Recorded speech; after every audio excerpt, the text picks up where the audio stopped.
शांति 16 अगस्त 2023 बाप दादा के मधुर महावाक्य हैं।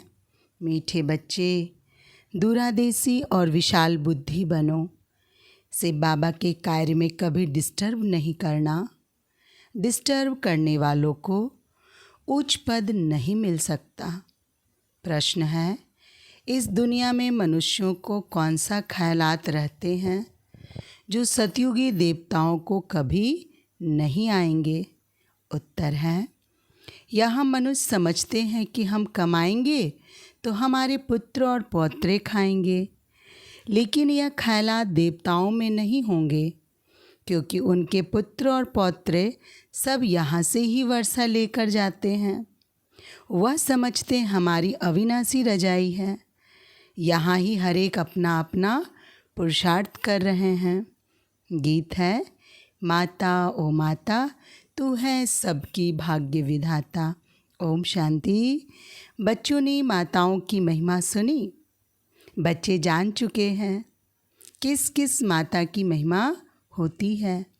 माताओं की इतनी महिमा करते हैं तो जरूर होकर गई है। अभी तो वह है नहीं जो जगत अम्बा होकर गई है। उनकी भक्ति मार्ग में महिमा होती है। अब वह क्या करके गई यह तुम नहीं जानते थे।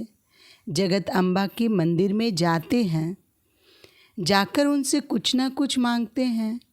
कोई को बच्चे की आस होगी, कोई आशीर्वाद मांगेंगे। अब जड़ चित्र तो कुछ कर नहीं सकते, ना वह समझते हैं, परंतु यह है भक्ति। तुम जानते हो वह पास्ट हो गए हैं। जगत अम्बा की महिमा है, एक तो नहीं है। तुम सब ब्राह्मण कुल की पालना करते हो, फिर देवी कुल की पालना करेंगे।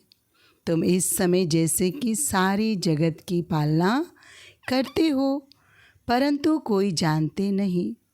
चंडिका देवी का भी मेला लगता है। चंडी का नाम देखो कितना छीछी है। बाबा कहते हैं जो आश्चर्यवत भागंती हो फारकती देते हैं, वह जाकर चंडाल का जन्म पाते हैं। घर में चंचलता करते हैं तो उनको कहा जाता है ना, तुम तो चंडी हो, चंडाल हो। बरोबर तुम देखते हो शिव बाबा का बनकर फिर भी बहुत चंचलता करते हैं। चंचलता अर्थात अवज्ञा करते हैं। शिव बाबा की सर्विस में डिस्टर्ब करते हैं तो अंत में चले ही जाते हैं। कोई भी ब्रह्मा कुमारी सेंटर में होगी, कुछ चंचलता करेगी, किसको समझा नहीं सकेगी, वह क्रोध करती होगी तो सब कहेंगे इनमें तो बहुत क्रोध है। अब चंडिका एक तो नहीं बहुत होती है। देवियों की महिमा भी है, और फिर ऐसे जो चंडिका आदि बनते हैं उनका भी गायन है। फिर भी ईश्वर के बने हैं। भल कोई चले जाते हैं, फिर भी स्वर्ग में तो आएंगे ना, मालिक तो बनेंगे ना। भल मालिक तो राजा रानी ही बनते हैं, लेकिन प्रजा भी कहेगी हम मालिक हैं। लोग कहते हैं ना, हमारा भारत महान है। आजकल तो गीत में भी गाते रहते हैं, भारत बहुत अच्छा था। अभी तुम बेहद के बाप के बच्चे बने हो। गोपी वल्लभ की गोप गोपियाँ गाई हुई हैं। वल्लभ बाप को कहा जाता है, गाया भी जाता है। एक गोपी वल्लभ की अनेक गोप गोपियाँ। सतयुग में तो गोपिकाओं आदि की बात ही नहीं है। तुम अभी बच्चे विशाल दूरादेशी बुद्धि बने हो। बुद्धि का ताला खुल गया है। इस जन्म की जीवन कहानी को तुम अच्छी रीति जानते हो। हर एक को नया नशा रहता है ना। अभी बिड़ला है, उनको अपने धन का नशा होगा। समझेंगे मैं सबसे साहूकार हूँ, परंतु तुम जानते हो जो आज साहूकार है वह फिर गरीब बन जाएंगे। तुम्हारी और अन्य मनुष्यों की बुद्धि में रात दिन का फर्क है। कोई को क्या नशा, कोई को क्या नशा रहता है। मैं फलाना हूँ, ऐसी हूँ। इनको ब्रह्मा को भी नशा था ना, मैं बड़ा जोहरी हूँ। अभी समझते हैं वह सभी नशे कौड़ी मिसल हैं। तुम बच्चों को कितना नशा चढ़ा हुआ है। वह समझते हैं हम कमाएंगे, फिर हमारे पुत्र पौत्रे खाएंगे, फिर हमारे पुत्र पौत्रे खाएंगे। यह तो वह बात नहीं है। तुम जानती हो हम बेहद के बाप को जानकर उनसे वर्षा पा रहे हैं, जिसकी प्रारब्ध हम ही खुद जन्म बाई जन्म पद पाएंगे। पुत्र पौत्रे आदि सब यहाँ पुरुषार्थ कर रहे हैं, हमारे पौत्रे खाएंगे। यह ख्यालात वहाँ नहीं रहती। समझते हैं अविनाशी रजाई है। यहाँ तो राजे लोग समझते हैं पुत्र पौत्रे खाएंगे। तुम अभी बाप से इतना वर्षा लेते हो, ऐसे कर्म करते हो जो 21 जन्म उसका फल मिलता रहता है। पुत्र पौत्रों का ख्याल नहीं रहता, वे भी सब यहाँ ही वर्षा पाते हैं। तुमको कितना ज्ञान है। मनुष्य तो कुछ भी नहीं जानते। गॉड फादर जिनको इतना याद करते हैं, जरूर उनसे इतना भारी सुख मिलता होगा। गाते हैं ना, हे परमपिता परमात्मा रहम करो। उनको परम आत्मा कहा जाता है। वह सुप्रीम है, जन्म मरण रहित हैं, इसलिए उनको परम आत्मा अर्थात परमात्मा कहते हैं। सभी आत्माओं का रूप एक जैसा है। जैसा जैसा पुरुषार्थ करते हैं वैसा पद पाते हैं। इनकी आत्मा अच्छा पढ़ती है तो नारायण बनते हैं, कोई फिर फैल होंगे तो राम बनेंगे। आत्मा ही बनती है ना। तुम्हारी आत्मा समझती है मैं परमपिता परमात्मा से राजयोग सीख रही हूँ। आत्मा फिर आकर नया चोला पहन पाठ बजाएगी, नर से नारायण बनेगी। यह तुम बच्चों की बुद्धि में है, नंबरवार पुरुषार्थ अनुसार। फिर यह ज्ञान प्राय लोप हो जाएगा। वहाँ कोई पतित हो गया नहीं। ज्ञान किसको देंगे? पतित पावन को यहाँ याद करते हैं। अच्छा समझो, गंगा पतित पावनी है तो भी वह राजयोग तो नहीं सिखला सकती। बाप तो राजयोग सिखलाते हैं ना। यह सारा ड्रामा का राज आदि से अंत तक तुम बच्चों की बुद्धि में है। तुम सब पढ़ते तो एक ही क्लास में हो, लेकिन नंबरवार हो। शुरू में 300 की भट्ठी थी। गौशाला में हजारों की अंदाज में गौएं हो तो कोई संभाल भी ना सके। भट्ठी भी थोड़ों की बननी थी। उनमें से भी कई तो चल रहे हैं, कई टूट पड़े। कई बच्चे समझते हैं हम पहले से होते तो अच्छा था, परंतु ऐसे भी नहीं हैं। पुराने कितने भागंती हो गए। 25-30 वर्ष वाले भी इतना नहीं याद रखते कि वह बेहद का बाप है जिससे वर्षा पाते हैं।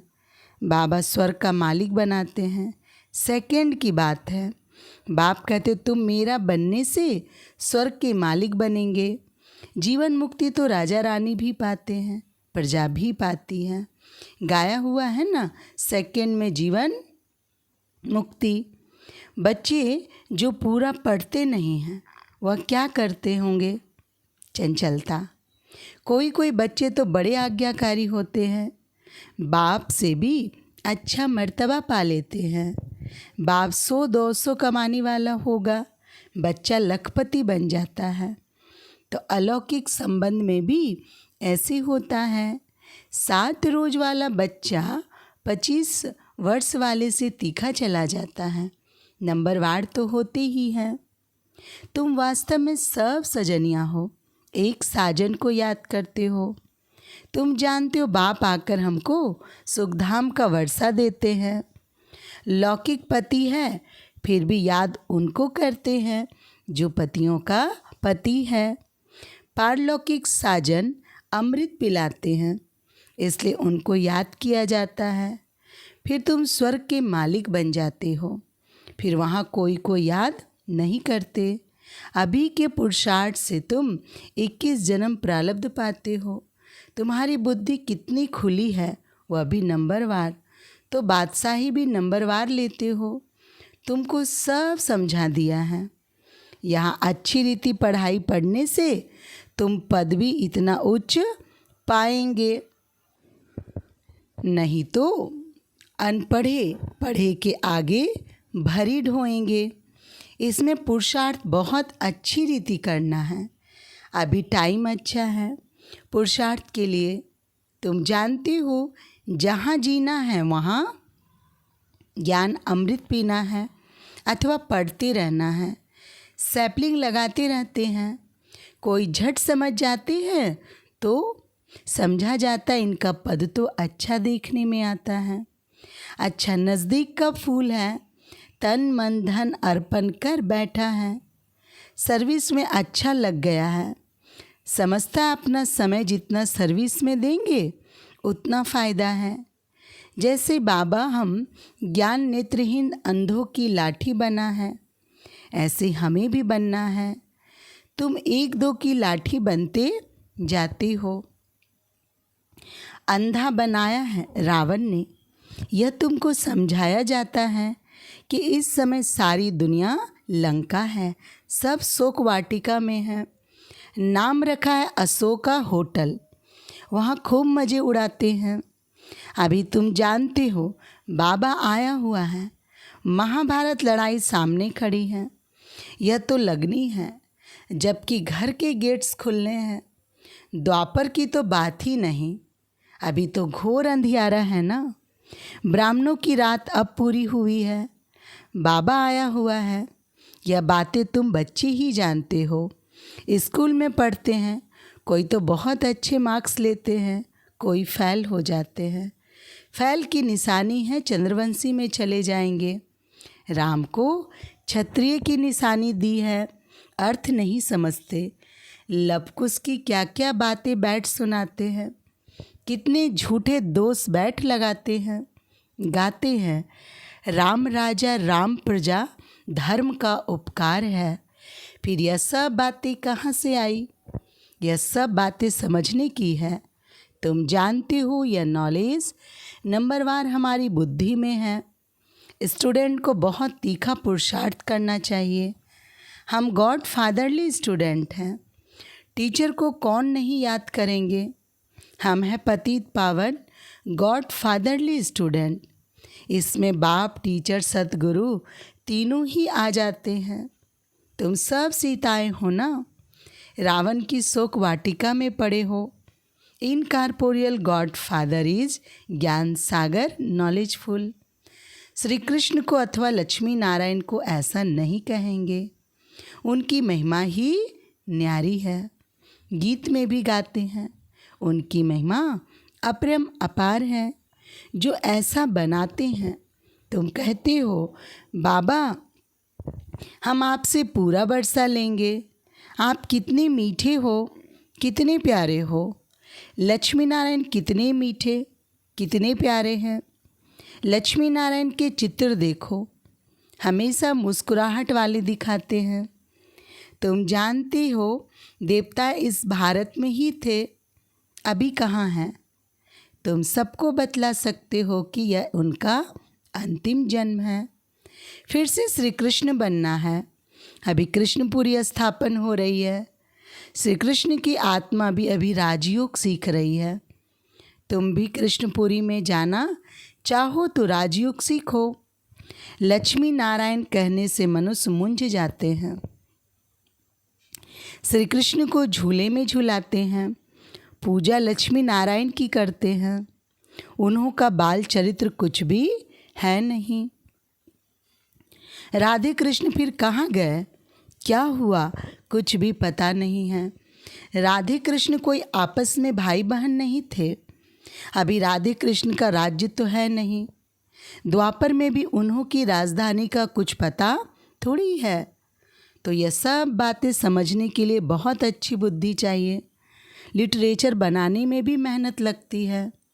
विष्णु के अलंकार दिखाते हैं, परंतु वास्तव में विष्णु के ये अलंकार होते नहीं। विष्णु व लक्ष्मी नारायण को संख थोड़ी है, तो हम क्या लिखें? मनुष्य तो कुछ भी समझ ना सके। शंख तो है तुम्हारे पास, तो अलंकार जरूर ब्राह्मणों को देना पड़े। कहेंगे ये ब्राह्मण फिर कहाँ से आए, समझ नहीं सकेंगे। तुम समझा सकते हो, हम ब्राह्मण सौदर्शन चक्रधारी हैं। यह सब बातें समझाने में बड़ी ही विशाल बुद्धि चाहिए। प्रजा में जाने वाले मोटी बुद्धि समझ ना सके, समझाने में बड़ी ही डिफ़िकल्टी लगती है। बाबा लिखते भी है, सिखी लदे स्वदर्शन चक्रधारी ब्रह्मा मुख वंशावली। परंतु तुम्हारे पास अलंकार कहाँ हैं? चित्रों में देवियों को तीसरा नेत्र दिया है, लेकिन उनको तो तीसरा नेत्र है नहीं। तुम्हारी अब तीसरी आँख खुली है। तुम शक्तियों की महिमा है। जगत अम्बा है तो बच्चे भी साथ में होंगे। मेजॉरिटी माताओं की है, माताओं को ही उच्च उठाते हैं। अच्छा, मीठे मीठे सिखिला दे बच्चों प्रति माता पिता बाप दादा का याद प्यार और गुड मॉर्निंग बाप दादा। रूहानी बाप की रूहानी बच्चों को नमस्ते। हम रूहानी बच्चों की बाबा को नमस्ते। धारणा के लिए मुख्य सार। पहली पॉइंट, अपना समय सर्विस में सफल करना है। तन मन धन सब अर्पण कर जब तक जीना है, पढ़ाई पढ़ते रहना है। दूसरी पॉइंट, आपस में एक दो की ज्ञान से पालना करनी है। ऐसा कोई कार्य नहीं करना है जिससे बाप की अवज्ञा हो। वरदान है आज का, अविनाशी अतीन्द्रिय सुख में रह, सबको सुख देने और सुख लेने वाले मास्टर सुखदाता भव।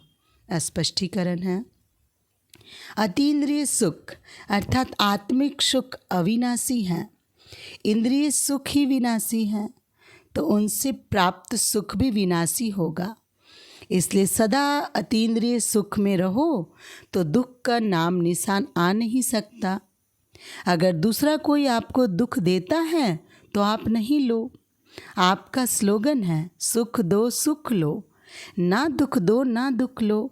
कोई दुख दे तो उसे परिवर्तन कर आप सुख दो तो उसको भी सुखी बना दो, तब कहेंगे मास्टर सुखदाता। स्लोगन है आज का, अधिक बोलकर एनर्जी गंवाने के बजाय अंतर्मुक्ता के रस के अनुभवी बनो। ओम शांति।